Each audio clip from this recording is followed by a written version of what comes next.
Hello नमस्कार साथियों, good morning, very very good morning to all of you. Welcome to Jharkhand education hub. Jharkhand education hub के इस YouTube channel पे आप लोगों का बहुत बहुत स्वागत है। मैं हूं आपका जीएस एजुकेटर रितेश और आप लोग मेरे साथ हैं झारखंड करेंट अफेयर्स के इस धमाकेदार और ताजा तरीन सेशन में। अगर इस सेशन की बात करें तो आप सभी को पता होगा कि इस सेशन में हम लोग झारखंड के डेली करेंट अफेयर्स के बारे में डिस्कस करते हैं और इस सेशन के माध्यम से हम लोग झारखंड में क्या कुछ हो रहा है, झारखंड में क्या कुछ चल रहा है, झारखंड सरकार कौन सी स्कीम लेके आ रही है, झारखंड सरकार झारखंड के विकास के लिए कौन कौन सी पॉलिसी तैयार कर रही है, उन सभी चीजों के बारे में डिस्कस करते हैं और झारखंड के बारे में एक ओवरव्यू लेते हैं, झारखंड के बारे में समझने का प्रयास हम लोग करते हैं। इस क्लास में हम लोग टू द पॉइंट बात करते हैं, यानी आने वाले एग्जामों में आप लोगों से करंट अफेयर्स से कौन कौन से क्वेश्चंस पूछे जा सकते हैं, उन सभी क्वेश्चंस के बारे में इस क्लास में डिस्कस करते हैं और सभी चीजों के बारे में अच्छे तरीके से हम लोग डिस्कस करते हैं। इस क्लास में हम लोग ना केवल करंट अफेयर्स के बारे में डिस्कस करते हैं बल्कि झारखंड के स्टैटिक जीके को भी करंट अफेयर्स के साथ रिलेट करते हुए चलते हैं, ताकि आप बहुत ही कन्वीनियंट वे में अच्छे तरीके से झारखंड के सभी करंट अफेयर्स को समझ पाए। क्लास कब होती है? डेली सुबह 5 बजे ये क्लास होती है। तो आइए आज के इस क्लास को शुरू करते हैं और देखते हैं झारखंड के करंट अफेयर्स के बारे में। क्लास शुरू करने से पहले मैं आप लोगों से रिक्वेस्ट करूंगा कि एक बार आप लोग क्लास को लाइक कर दे और जितने भी ऐसे लोग हैं जो अभी तक क्लास को लाइक नहीं किए हैं, लाइक कर दे और जल्दी से चैनल को सब्सक्राइब कर दे। आइए क्लास को शुरू करते हैं और आज का हमारा पहला करंट अफेयर है कि सीसीएल के सीएमडी के रूप में किसे नियुक्त किया गया है। सीसीएल का मतलब है सेंट्रल कोलफील्ड लिमिटेड। सीसीएल कौन सी कंपनी है? सीसीएल एक कोल कंपनी है, यानी कोल कंपनी है और सीसीएल के द्वारा क्या किया जाता है? सीसीएल के द्वारा जो है कोल माइंस जो है वो चलाई जाती है। अगर बात करेंगे कोल इंडिया की, तो कोल इंडिया की कई सारी सहायक कंपनी है, जैसे SECL, NCL, MCL, BCCL, ECL, CCL. तो सीसीएल कोल इंडिया की ही एक सहायक कंपनी है। सीसीएल का फुल फॉर्म है सेंट्रल कोलफील्ड लिमिटेड। सीसीएल की स्थापना 1 नवंबर 1975 में किया गया था। सीसीएल के अगर हेडक्वार्टर की बात करेंगे तो रांची में सीसीएल का हेडक्वार्टर स्थित है। सीसीएल के सीएमडी का मतलब क्या है? सीएमडी का मतलब है चीफ मैनेजिंग डायरेक्टर। तो सीसीएल के सीएमडी के रूप में किसे नियुक्त किया गया है? एनके सिंह को, नीलेंद्र कुमार सिंह यानी एनके सिंह को सीसीएल के सीएमडी के रूप में चीफ मैनेजिंग डायरेक्टर के रूप में नियुक्त जो है वो किया गया है। तो ऑप्शन ए जो है इसका बिल्कुल सही आंसर हो जाएगा। सीसीएल के द्वारा नीलेंद्र कुमार सिंह यानी एनके सिंह को सीसीएल का सीएमडी जो है वो नियुक्त किया गया है। अगर बात करेंगे इसके सही आंसर की, ऑप्शन ए आप लोग देख सकते हैं और यहां पे आप डिटेल्स देख सकते हैं कि नीलेंद्र कुमार सिंह यानी एनके सिंह को सीसीएल यानी सेंट्रल कोलफील्ड लिमिटेड का सीएमडी यानी चीफ मैनेजिंग डायरेक्टर जो है वो नियुक्त किया गया है। एनके सिंह, तो ये है एनके सिंह यानी नीलेंद्र कुमार सिंह और इन्हें ही सीसीएल का जो सीएमडी है वो नियुक्त किया गया है। तो इन्हें आप लोग याद रखेंगे। हो सकता है कि आने वाले एग्जाम में आपसे पूछा जाए कि किसे, नीलेंद्र कुमार सिंह को किस कोल कंपनी का सीएमडी नियुक्त किया गया है या फिर किसे सीसीएल का सीएमडी नियुक्त किया गया है। तो इसके बारे में आपको पता होना चाहिए कि नीलेंद्र कुमार सिंह को सीसीएल का जो सीएमडी है वो नियुक्त किया गया है। हो सकता है कि एग्जाम में इस तरीके से भी आपसे क्वेश्चन को घुमा के पूछा जाए कि नीलेंद्र कुमार सिंह को सीसीएल के किस पद के रूप में नियुक्त किया गया है? तो सीएमडी के लिए।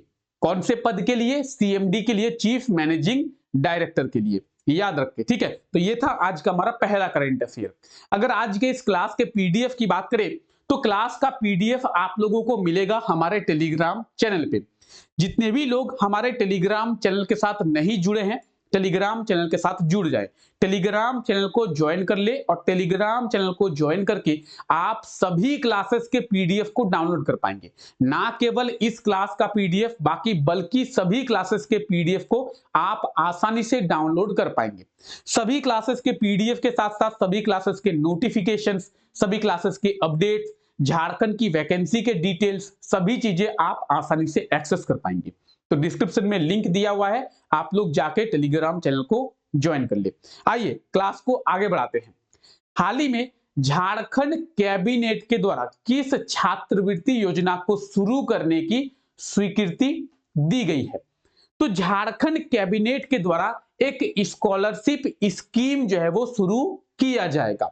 कौन सी स्कॉलरशिप स्कीम होगी ये, जो झारखंड कैबिनेट के द्वारा या फिर झारखंड सरकार के द्वारा शुरू किया जाएगा। और हाल ही में झारखंड कैबिनेट के द्वारा इस स्कॉलरशिप स्कीम की शुरुआत के प्रस्ताव को मंजूरी दी गई है। तो इस स्कॉलरशिप स्कीम का नाम है मानकी मुंडा स्कॉलरशिप स्कीम, यानी मानकी मुंडा छात्रवृत्ति योजना। ऑप्शन सी इसका बिल्कुल सही आंसर हो जाएगा। झारखंड सरकार के द्वारा हमारे झारखंड में मानकी मुंडा छात्रवृत्ति योजनाओं को शुरू किया जाएगा। अब आप बोलेंगे सर ये कौन सी स्कॉलरशिप स्कीम है मानकी मुंडा छात्रवृत्ति योजना? आप एक स्कॉलरशिप स्कीम के बारे में जानते होंगे। कौन सी scholarship scheme? Jaipal Singh Munda scholarship scheme, Marang Gomke Jaipal Singh Munda scholarship scheme. उस स्कॉलरशिप स्कीम के तहत, उस छात्रवृत्ति योजना के तहत झारखंड के कुछ छात्रों को हायर एजुकेशन के लिए विदेश भेजा जाता है। ठीक है, कौन सी छात्रवृत्ति योजना के तहत? तो जयपाल सिंह मुंडा छात्रवृत्ति योजना के तहत। हो सकता है कि एग्जाम में आप लोगों से पूछ लिया जाए कि झारखंड के किस छात्रवृत्ति योजना के तहत झारखंड के छात्र को हायर एजुकेशन के लिए विदेशों में भेजा जाता है? तो मरांग गोमके जयपाल सिंह मुंडा छात्रवृत्ति योजना के तहत। अब हम लोग बात कर रहे हैं कि झारखंड सरकार के द्वारा मानकी मुंडा छात्रवृत्ति योजना जो है वो शुरू किया जाएगा। तो क्या है ये मानकी मुंडा छात्रवृत्ति योजना? झारखंड सरकार के द्वारा झारखंड के वैसे छात्र जो डिप्लोमा या फिर इंजीनियरिंग की पढ़ाई कर रहे हैं, किस चीज की? ध्यान से सुनिए, झारखंड सरकार के द्वारा झारखंड के वैसे छात्र जो कि डिप्लोमा या फिर इंजीनियरिंग की पढ़ाई कर रहे हैं उन्हें स्कॉलरशिप दिया जाएगा। और किस स्कॉलरशिप स्कीम के तहत? तो मानकी मुंडा स्कॉलरशिप स्कीम के तहत उन्हें जो स्कॉलरशिप है वो दिया जाएगा, छात्रवृत्ति है जो दी जाएगी। तो सबसे पहले इस करंट अफेयर की बात करते हैं। ऑप्शन सी इसका बिल्कुल सही आंसर हो जाएगा। झारखंड सरकार के द्वारा मानकी मुंडा छात्रवृत्ति योजना को शुरू किया जाएगा। आइए इसके बारे में थोड़ा बात करते हैं। देखिए, झारखंड कैबिनेट के द्वारा मानकी मुंडा छात्रवृत्ति योजना को शुरू करने की स्वीकृति दी गई है। इस छात्रवृत्ति योजना के तहत झारखंड के डिप्लोमा और इंजीनियरिंग करने के लिए छात्रों को छात्रवृत्ति दी जाएगी। ठीक है, डिप्लोमा करने वाले छात्रों को 15,000 और इंजीनियरिंग करने वाले छात्रों को 30,000 की छात्रवृत्ति यानी स्कॉलरशिप जो है वो दी जाएगी। डिप्लोमा के लिए 3,000 प्रतिवर्ष और इंजीनियरिंग के लिए 1200 छात्रों को प्रतिवर्ष छात्रवृत्ति दी जाएगी। मतलब समझिए, झारखंड सरकार के द्वारा मानकी मुंडा स्कॉलरशिप स्कीम जो है वो शुरू किया जाएगा। ठीक है, इसके तहत अगर झारखंड का कोई स्टूडेंट, झारखंड का कोई छात्र डिप्लोमा की तैयारी करता है, डिप्लोमा की पढ़ाई कर रहा है, तो उसे 15,000 की स्कॉलरशिप झारखंड सरकार देगी। और अगर झारखंड का कोई स्टूडेंट, झारखंड का कोई छात्र इंजीनियरिंग की पढ़ाई करता है तो उसे 30,000 की जो स्कॉलरशिप है, छात्रवृत्ति है, झारखंड सरकार देगी। और डिप्लोमा के लिए हर वर्ष 3,000 छात्रों को छात्रवृत्ति झारखंड सरकार के द्वारा दिया जाएगा। यानी 3,000 छात्रों को 15,000 करके स्कॉलरशिप दी जाएगी। और इंजीनियरिंग करने वाले 1200 छात्रों को प्रतिवर्ष 30,000 की छात्रवृत्ति इस मानकी मुंडा स्कॉलरशिप स्कीम के तहत दिया जाएगा। तो आप मेरे पीछे डिटेल्स देख सकते हैं, जो भी डिटेल्स है मानकी मुंडा छात्रवृत्ति योजना से जुड़ी हुई सभी चीजें आप यहाँ पे देख पाएंगे। चलिए, इसका पीडीएफ टेलीग्राम चैनल पे आप लोगों को मिल जाएगा। ये जो फैसला है झारखंड कैबिनेट के द्वारा लिया गया है और इस फैसले को लेने में झारखंड के वर्तमान मुख्यमंत्री चंपाई सोरेन का बहुत बड़ा योगदान जो है वो देखने को मिलता है। ठीक है, अगर बात करेंगे स्कॉलरशिप स्कीम की, कौन सी स्कॉलरशिप स्कीम है, तो याद रखें मानकी मुंडा स्कॉलरशिप स्कीम। ठीक है, आइए आगे बात करते हैं।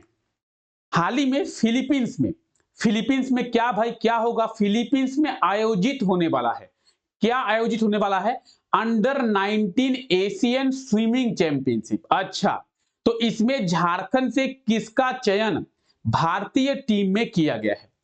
फिलीपींस में आयोजित होने वाला है, क्या आयोजित होने वाला है, under 19 swimming championship.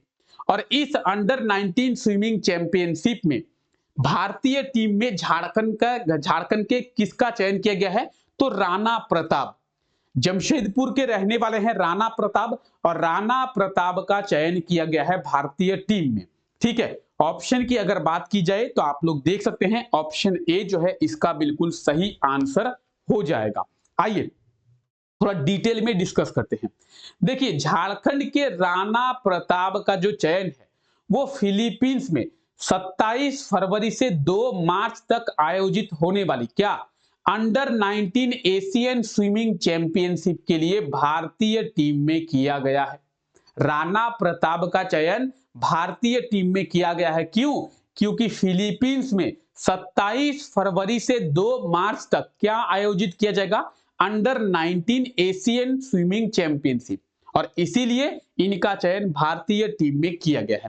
Rana Pratap, तो ये है राणा प्रताप और ये झारखंड के जमशेदपुर के निवासी है। क्लियर है? चलिए, स्विमिंग चैंपियनशिप के लिए किया गया है। अच्छा, अगला करंट अफेयर है। हाल ही में जारी रिपोर्ट के अनुसार देश में बेरोजगारी दर कितना है? हाल ही में एक रिपोर्ट जो है वो जारी की गई है, और इस रिपोर्ट के अनुसार हमारे देश में, भारत में बेरोजगारी दर कितनी है? तो इस रिपोर्ट में कहा गया है कि भारत में अब तक सबसे कम बेरोजगारी दर है 6.5%। ऑप्शन बी इसका बिल्कुल सही आंसर हो जाएगा।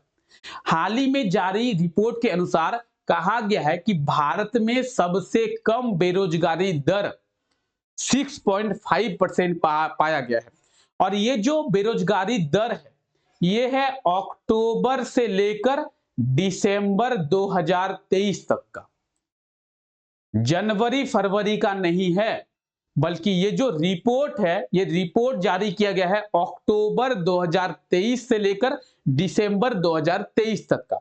तो भारत सरकार के द्वारा ये कहा गया है कि अक्टूबर 2023 से दिसंबर 2023 के बीच में जो बेरोजगारी दर रहा है वो रहा है 6.5% का, और ये जो है अब तक का सबसे कम बेरोजगारी दर रहा है जो कि है 6.5%। ठीक है, तो अगर आपसे पूछा जाए कि दिसंबर 2023 में भारत की बेरोजगारी दर कितनी थी? 6.5%। नवंबर 2023 में भारत की बेरोजगारी दर कितनी थी? 6.5%। अक्टूबर 2023 में भारत की बेरोजगारी दर कितनी थी? 6.5%, क्योंकि ये डाटा कह रहा है अक्टूबर से लेकर दिसंबर 2023 तक। ठीक है, अब आप बोलेंगे कि सर हमारे मन में एक क्वेश्चन आ रहा है। क्या क्वेश्चन आ रहा है? कि सर आप कह रहे हैं कि अक्टूबर 2023 से लेकर दिसंबर 2023 तक 6.5% था जो कि सबसे कम था। हाँ जी, तो बोलेंगे सर इसके पहले अगर हम लोग बात करें सितंबर की, अगर हम लोग बात करें अगस्त 2023 की, तो सर कितना था अगस्त 2023 में भारत का बेरोजगारी दर? सितंबर 2023 में भारत का बेरोजगारी दर कितना था? 7.2%, और 7.2% से रिड्यूस होके 6.5% हुआ है अक्टूबर से दिसंबर के बीच में। तो अगर आपसे पूछा जाए कि सितंबर 2023 में भारत की बेरोजगारी दर 7.2%। ठीक है, चलिए, तो आप यहां पे देख सकते हैं ऑप्शन बी इसका बिल्कुल सही आंसर हो जाएगा 6.5%। अगर बात करेंगे 6.5%, तो ये तो ओवरऑल रहा है 6.5%। इसमें पुरुष बेरोजगारी दर 5.8% और महिला बेरोजगारी दर जो है वो 8.6% का रहा है। ठीक है, अगर बात करें पुरुष बेरोजगारी दर की, तो पुरुष बेरोजगारी दर रहा है 5.8% और महिला बेरोजगारी दर रहा है कितना? 8.6%। क्लियर है? तो याद रखिए। ठीक है, अक्टूबर 2023 से लेकर दिसंबर 2023 के बीच में भारत का जो बेरोजगारी दर है वो सबसे कम रहा है। ठीक है, 6.5% का। चलिए, तो ये थे आज के करंट अफेयर्स। किसी को कोई दिक्कत है? किसी को कोई दिक्कत, कोई परेशानी, कोई असुविधा यहां तक? अगर आप में से किसी को कोई दिक्कत है, अगर आप में से किसी को कहीं पे कोई डाउट है तो कमेंट सेक्शन में कमेंट करें। चलिए अब देखते हैं कल के क्लास में आप लोगों से कौन सा क्वेश्चन पूछा गया था। कल की क्लास में आप लोगों से पूछा गया था किसके द्वारा सारथी पोर्टल को शुरू किया गया है। तो सारथी पोर्टल शुरू किया गया है अर्जुन मुंडा के द्वारा। किसके द्वारा? अर्जुन मुंडा। ऑप्शन सी इसका बिल्कुल सही आंसर हो जाएगा। ठीक है, अर्जुन मुंडा के द्वारा सारथी पोर्टल जो है वो शुरू किया गया है, याद रखें। आइए आगे बात करते हैं। हाल ही में कौन झारखंड एथलेटिक्स संघ यानी झारखंड एथलेटिक्स एसोसिएशन के चेयरमैन बने हैं, अध्यक्ष बने हैं? तो बात करेंगे झारखंड एथलेटिक्स संघ के अध्यक्ष की या फिर झारखंड एथलेटिक्स एसोसिएशन के चेयरमैन की, तो कौन बने हैं? Champai Soren option A, Hemant Soren option B, Chandradev Singh option C, Shiv Kumar Pandey option D. तो ऑप्शन ए, बी, सी या डी क्या होगा सही आंसर? झारखंड एथलेटिक्स एसोसिएशन के जो चेयरमैन है वो कौन बने हैं? जल्दी से आप लोग कमेंट करके बता देंगे कि चारों में से सही ऑप्शन जो है वो कौन सा होगा। ऑप्शन ए, बी, सी या डी। ठीक है, क्लियर है? चलिए आई होप सो कि आज का ये क्लास आप लोगों को अच्छा लगेगा और अच्छा लगा है। और अगर क्लास अच्छा लगा है तो क्लास को लाइक करना ना भूले। चैनल पे अगर नए हैं तो चैनल को सब्सक्राइब जरूर से कर दे, साथ ही साथ बेल आइकन को भी प्रेस कर दे ताकि हमारे लेटेस्ट क्लासेस के नोटिफिकेशन आप लोगों को मिल पाए। तो फिलहाल आज के लिए क्लास को यहीं तक रखते हैं। आप सभी लोगों का बहुत बहुत शुक्रिया इस क्लास का हिस्सा बनने के लिए। मिलते हैं आप लोगों से नेक्स्ट क्लास में, तब तक के लिए thank you, take care, bye bye.